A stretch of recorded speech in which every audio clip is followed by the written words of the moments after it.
Hi everybody and welcome to another exciting episode of the Ungrownups video transmission for the week of May 4th, 2014. So today's Monday, May 5th, Cinco de Mayo. If you're celebrating, celebrate responsibly. That's all I got to say about that. So we had a lot of really cool things happen over the weekend. So Saturday was May 3rd, which was Free Comic Book Day. I hope everybody went out and supported their local comic book stores by not only picking up some free comic books, but also making some purchases. I actually was unable to support my local stores because my family and I were out of town in Atlanta on vacation, which is why I'm recording this on Monday night instead of Sunday night and getting it up a little late. But I've got quite a treat for you guys. This is going to be a pretty lengthy show. So it's going to be jam-packed. It may even be longer than 15 minutes, but we're going to see what we can do about that. Just yesterday, Sunday, when I should have recorded this show, was May the 4th, which is Star Wars Day. So we had a lot of nice Star Wars reveals. So hopefully, some way, somehow, you guys have gotten a chance to celebrate either comics or Star Wars or eating Mexican food for one day. So after that, let's get on with the show because we got a pretty packed show. Let's go ahead and kick off with Star Wars. We got our very first look at the full cast of Star Wars. Now, I am going to have to look down because I do not have this memorized. So I am going to read off some of the new actors we have here is John Boyega, Daisy Ridley, Adam Driver, Oscar Isaac, Andy Serkis, which is awesome, Domhnall Gleeson, and Max von Sydow will also be joining Harrison Ford, Carrie Fisher, Mark Hamill, of course, Kenny Baker, Anthony Daniels, and Peter Mayhew, R2-D2, C-3PO, and Chewbacca, respectively. So production is scheduled to start next month in June, and the movie will be scheduled to come out December 18th, 2015. So what a great shot this was, and what a great way to reveal the cast to everybody, and what a diverse cast, with the exception of there's not a lot of women in this cast, so not sure. Maybe there's a long time ago in a galaxy far, far away, there's not that many ladies. So I don't know how we all got here. Anyway, so just staying with geek news, movie news here. We have Zack Snyder was revealed this week as he will be directing the Justice League film. So now I have to officially stop referring to the Batman vs. Superman movie as the Justice League film, and I can only refer to it as Batman vs. Superman or Superman vs. Batman. We don't know what it's going to be called yet, but apparently he is shooting them back to back with the new Batman film, and it could be released as early as 2016, they're saying, but I doubt that's going to happen. His movies are notorious for being pushed back, and so be it. I'm fine if it gets pushed back. I'd rather it be late than bad. So that's really, really cool. That's going to about do it for movie news. I did get a chance to see Amazing Spider-Man 2 today. I'm going to do a quick lightning review, but we're going to save that to the very end, just in case anybody's not seen it yet and don't want any spoilers and don't want to hear about it. You can still watch this whole episode and not be spoiled. We'll do that at the very, very end. So over at Kotaku, this was pretty cool news for anybody who's like me, grew up in the 80s and kind of grew up with this urban legend that Atari filled an entire landfill somewhere out in the Nevada desert with unsold copies of E.T. Well, it turns out that happened to be true. That was an urban legend. Is actually true. This past week, there was a dig commissioned, and all these old cartridges were actually found and retrieved. And it doesn't seem to be just E.T. It seems like they were just dumping tons of unsold video games in the desert. So that's actually pretty cool. Love it when urban legends turns out to be true. Looking at a couple of geek toy news, Enterbay has shown off their Jean Claude VanDamme figure, and VanDamme, this figure looks amazing. Sorry. Yeah, the figure looks great. It looks awesome. They've even shown him off in his new, his now famous splits. I guess you can, if you have some 1/6 scale 18 wheelers, you can recreate that commercial if you want. And also Sideshow has given us a good look at their new R2-D2 1/6 scale figure. Now, everybody will know that I was really hyped on the Darth Vader figure, but I ended up passing on it due to bunchy pants and just kind of overall lack of quality. And the figure is really expensive. But I did go ahead and pre-order this R2-D2 to kind of go along with my Hot Toys Luke Skywalker. I want to really keep my 1/6 scale Star Wars figures kind of I really want them to all come from from Hot Toys, but I don't know if that's going to happen now. But we'll see with the whole Disney thing and what kind of happens there. But this figure looks amazing. It comes with a ton of extra stuff, and even has some Sideshow exclusive stuff. So that lets me know this figure will be sold other places, probably like Big Bad Toy Store and Entertainment Earth, and probably some other places like that. Some of you guys may notice that there wasn't a Big Bad Toy Store logo at the front of my video, and there probably won't be in the future. Just in the sense of full disclosure, they've actually dropped me as an advertising partner. I guess I wasn't driving enough traffic to their site every month, but I still love BBTS. They're a great site. I'm still going to pre-order, and Joel and Nick and all those guys over there, they're like super awesome guys, and I wish them the best, and I'm still going to do my best to send people their way, and hopefully I can drive my numbers back up, and one day we'll be partners again, and I can get that $20 back every month. That really covered my shipping. So if you guys feel like I'm kind of running through this, I really am. I'm 6 minutes in. I'm almost at the end of this. I really want to talk about some of the stuff I picked up over my vacation, because I did pick up quite a bit, and I also want to show off. You can probably see there's been a change in the background over in this area, and I really want to show off that, and I got to get to the spotty review. So let me quit wasting time.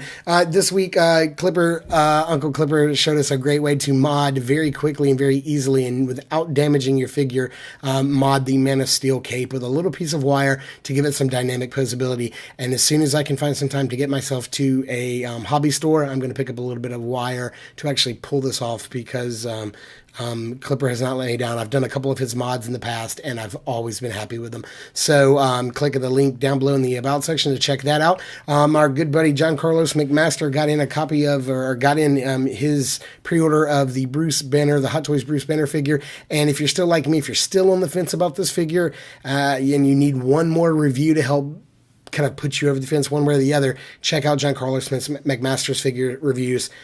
He is a swell dude. His reviews are awesome, so definitely go check those out. And I don't know if Kiddult Toy Shop. I don't know about. I just know this guy doesn't say anything, and he posts like 3-minute unboxing videos. I don't know if he actually has a store. I'm assuming he does. I don't know if he actually sells figures, because by the look of his General Zod reveal, it looks like his space is kind of like filling up. His room looks like it's floor to ceiling with figures, so maybe his prices are too high. I don't know what's up. Maybe this guy just orders a lot of stuff, but whatever the situation is, he did get in General Zod this week, and we do know that from past experience, it kind of tells me that means probably within the next 2 to 3 weeks, this figure will be showing up at Sideshow here in the States, and it'll be coming in. So definitely look forward to that. And so that's going to bring us to what I'm playing with this week. So like I said, my family and I just went to Atlanta, and so I definitely hit up some free comic books. I had definitely hit up a comic book store, definitely hit a Disney store in a mall, because that's a really good place to get Marvel Select figures that are like exclusive to Disney stores, and they had quite a few. So I definitely did that. But I want to show you some of the things that I did pick up. I actually found some Game of Thrones figures at Toys R Us, of all places. I did see these here locally in a Barnes & Noble store, but decided to pass on them, and was in a toy store out of town, had some money to spend, and I picked up Daenerys and White Walker. And these figures are actually amazing. Now, these figures don't really boast great face sculpts. I think these are probably the 2 best sculpted figures in Wave 1. But they're also put out by Funko, who's known for their vinyl figures and their bobbleheads. And this is their first foray into actual 6-inch scale figures. And as you can see, they're actually done in a Star Wars Black Series sort of style. That's what they're kind of going for here with these figure releases. And they look really, really cool, and I'm really glad I picked these 2 up, and I'll definitely probably pick up some more in the future. So those I picked up. They run about $19.99 if you find them in toy stores, where I got those at Toys R Us, and about $25 if you find them at Barnes & Noble. So we also went into a Disney store in a mall, and I was able to pick up this Winter Soldier. This is a Marvel Select Disney Store exclusive. So this is the new Winter Soldier figure based on his comic book appearance, not the film. They also had the new Incredible Hulk and Superior Spider-Man. All three of these figures are exclusive to Disney stores and probably Disney Store online and Marvel stores online. So can't wait to get this figure cracked open and do a review. I'm going to be reviewing the Game of Thrones figures as well. What else am I playing with? Oh, yes. New Kirby game came out. This is awesome. Really fun. It's a little on the kiddie side, but it's a good down game to kind of play to kind of bring yourself down at night before bed, and it keeps you all hyped up. So what else am I playing with? I also picked up a copy of this. This is a graphic novel series that came out in, I believe in 2013. So I'm about a year late getting to this. It's Glenn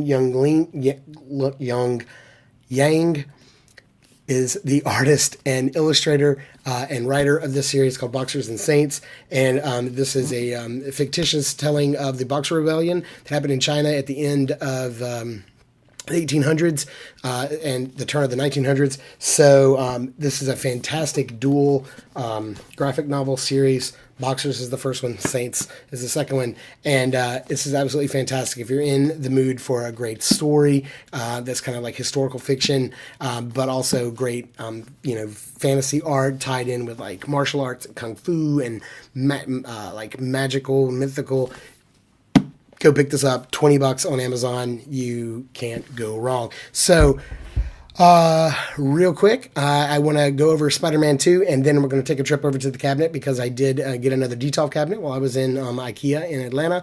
So we're going to go check out the current state of the collection that I've been working on all day.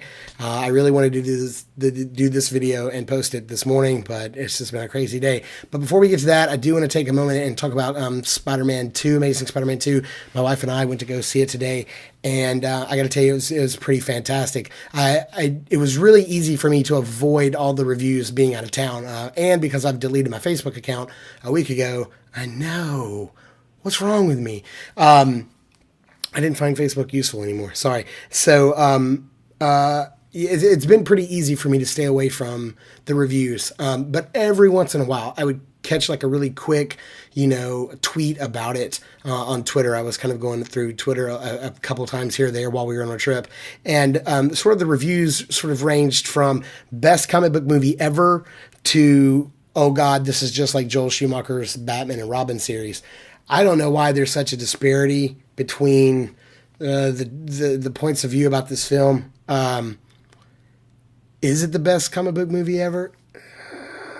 It's up there. It's really up there. I mean, the bar is set pretty high now. I mean, I think Avengers sort of set the benchmark, and then I think other movies are trying to top it. When you look at movies like The Dark Knight or The Dark Knight Rises or the Captain America Winter Soldier just came out, we've got a fairly fantastic crop of superhero films. So it's really hard to say if it's the best one ever. I definitely think it's the best Spider-Man movie that's ever been made. It's pretty fantastic. There's a lot going on.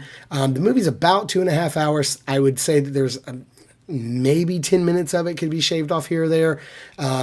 But the acting is top notch. I mean, these people, Andrew Garfield, Emma Stone, Sally Field, Jamie Foxx, everybody, Chris Cooper, everybody is Dean DeHaan, good Lord.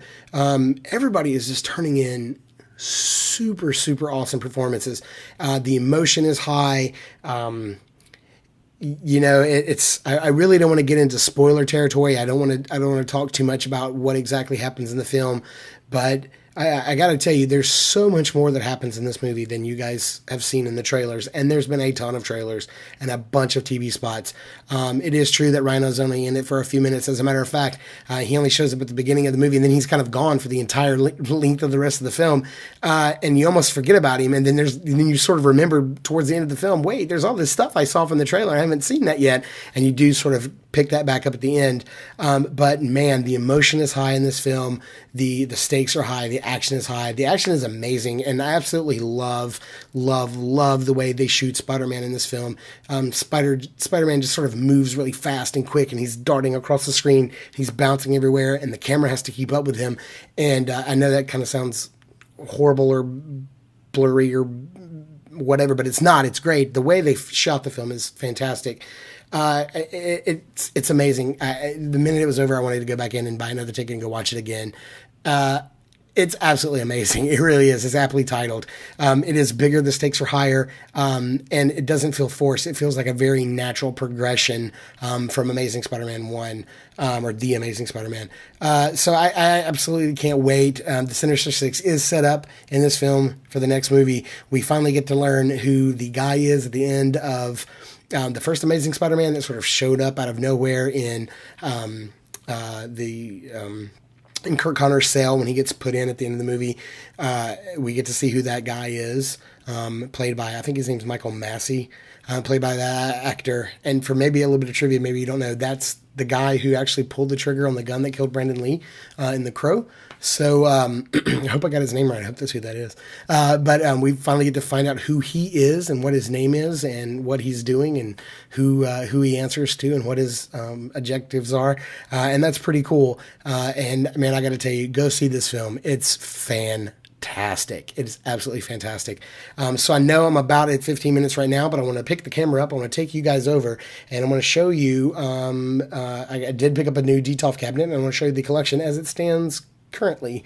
It's most of my collection. Some of it is still boxed up. So let's take a walk over there and I'll show you what's going on. Okay, so I did get another Detolf cabinet and I could not get another beach colored one. They didn't have the brown anymore. They just had like the dark brown black combination. So I had to get that one. And I got to tell you, I was really sad that I couldn't get another beach one.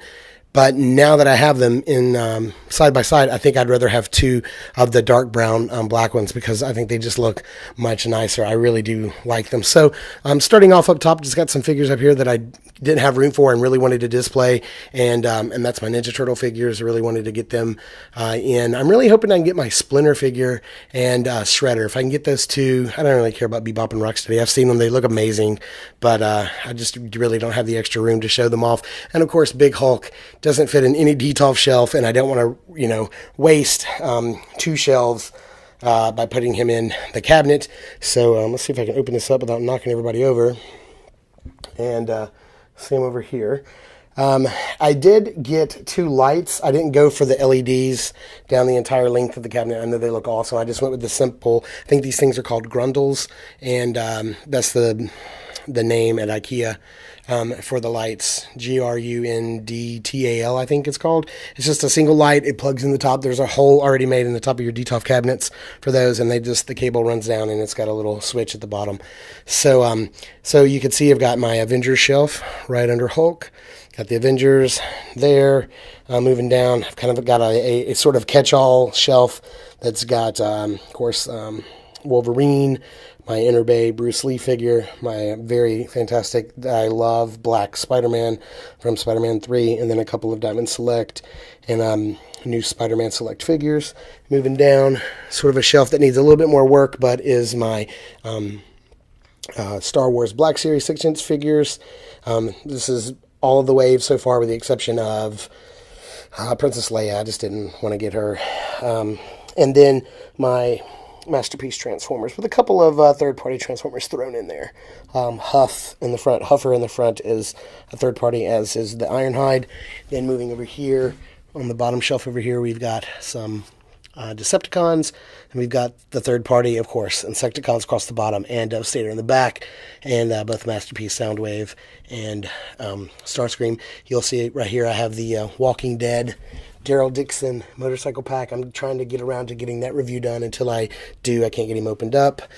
Moving up, I have the Dark Knight Rises and the Dark Knight shelf, showing those figures off. And then moving up, my old school Batman and Robin and 89 Batman and Joker, of course, with a couple of Mattel 6-inch scale Batman and Robin 66 TV classic figures. And then we have the Man of Steel shelf, which apparently will now have to be revamped with General Zod coming out pretty soon. And we just got the Mattel Man of Steel figures here. So the shelf will have to be redone pretty soon to accommodate General Zod. Probably have to lose that base. That's probably what's going to have to happen. So that's my quick cabinets so far. I think the only Hot Toys figures that I don't have in here is I have a Mark V Iron Man and a War Machine from Iron Man 2. Of course, I've got Luke Skywalker and Indiana Jones, and they don't fit in here either right now in any particular good space. So yeah, that's about it. That's the state of the collection so far. So that's going to about do it for this episode, guys. I'm sorry I went a little bit over. I figured I owed it to you for being a day late with the show. So as always, we're going to ask if you dug the video. Please like, comment, or subscribe. And be sure to check out all of our brand new toy reviews right here on youtube.com/ungrownups. So until next time, peace.